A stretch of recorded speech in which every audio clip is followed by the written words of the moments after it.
2014-yil 28-aprel kuni O'zbekiston media makonida muhim voqea yuz berdi. Mamlakatda ilk axborot tahliliy telekanal ro'yxatdan o'tib faoliyat ko'rsata boshladi. UzReport TV o'z efirining ilk kunlaridan boshlab teletomoshabinga ishonchli, tezkor va tahliliy axborot yetkazish yo'lida mehnat qilmoqda. Telekanalimiz o'z qadriyatlari orasida huquqni yuqori bilib, 6 yillik faoliyati davomida mualliflik huquqi doirasida barcha mahsulotlarni litsenzion shartlari asosida xarid qilib ish olib bormoqda. Bugungi kunda telekanal har soat avvalida efirga chiqadigan UzReport News dasturlari orqali tomoshabinga axborot yetkazadi. Studiyada Saydolimxon Turdiboyev avvalo tanishib oling yaqin daqiqalar davomida.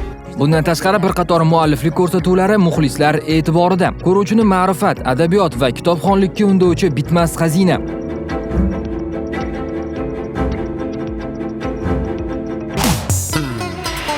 Jamiyatda yuz berayotgan dolzarb masalalarga bag'ishlangan yangi reportaj. Kun tartibidagi eng muhim mavzularni o'z ichiga olgan Bugun nima gap? Tahliliy munosabatlar jamlanmasi sifatida parallel o'yin kabi dasturlar shular jumlasidandir. Bundan tashqari UzReport TV uchun jonli efir tushunchasi o'zgacha qadrli. Yurtdoshlarimizga vatanimiz hamda xorijda yuz berayotgan muhim voqea va hodisalar eng so'nggi texnik yechimlar orqali jonli ravishda yetkazib kelinmoqda. Jamoatchilik nigohida bo'lib turgan siyosatchi, davlat amaldori, iqtisodchi, olim, shifokor, tadbirkor, pedagog va boshqa shaxslar bilan suhbatlar esa intervyu dasturining birlamchi maqsadidir.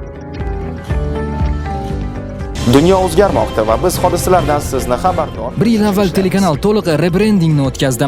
UzReport qarorlarni qabul qiluvchi insonlar uchun. UzReport TV telekanali 2015-yilda Oltin qalam milliy mukofotining bosh sovrini sohibiga aylangan. Shuningdek, telekanalimiz Bloomberg, Reuters, CCTV, Discovery va National Geographic kabi nufuzli xalqaro axborot agentliklari va telekanallari bilan samarali hamkorlikni yo'lga qo'ygan. Joriy yilning avvalida O'zbekiston Respublikasi Prezidenti parlamentga murojaat yo'llagan kun, ya'ni 2020-yilning 24-yanvarida Amazon platformasida ingliz tilida efirga chiquvchi UzReport World loyihasi ham ishga tushirildi. Endilikda yurtimizda yuz berayotgan voqea va hodisalar birinchilardan bo'lib xorij auditoriyasiga yetkazib kelinmoqda.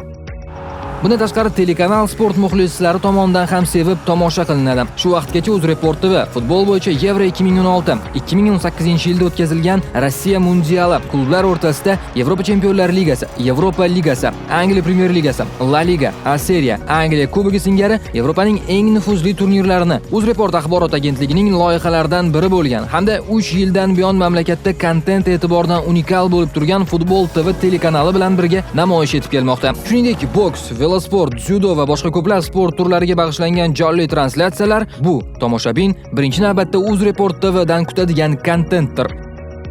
Bugungi pandemiya davrida telekanal yurtdoshlarimiz uchun eng ishonchli, tekshirilgan xabarlarni yetkazib, kundalik brifinglar orqali aholidan kelib tushayotgan savollarga javoblarni o'z manziliga yetkazib kelmoqda. Hozirda UzReport TV yurtimiz telekanallari reytingida top 10 talikda bormoqda. Informatsion kontent e'tiboridan esa telekanalimiz yetakchilar qatorida tilga olinadi. UzReport TV jamoasi bundan keyin ham ushbu kontentni yaratish, sifatli va ishonchli qilish yo'lidan boradi. Tomoshabinlar tomonidan bildirilayotgan ishonch telekanal jamoasini doim ijodiy yutuqlar tomon boshlagan. Biz siz bilan voqealar markazida bo'lishda davom etamiz. UzReport TVni kuzatib boring.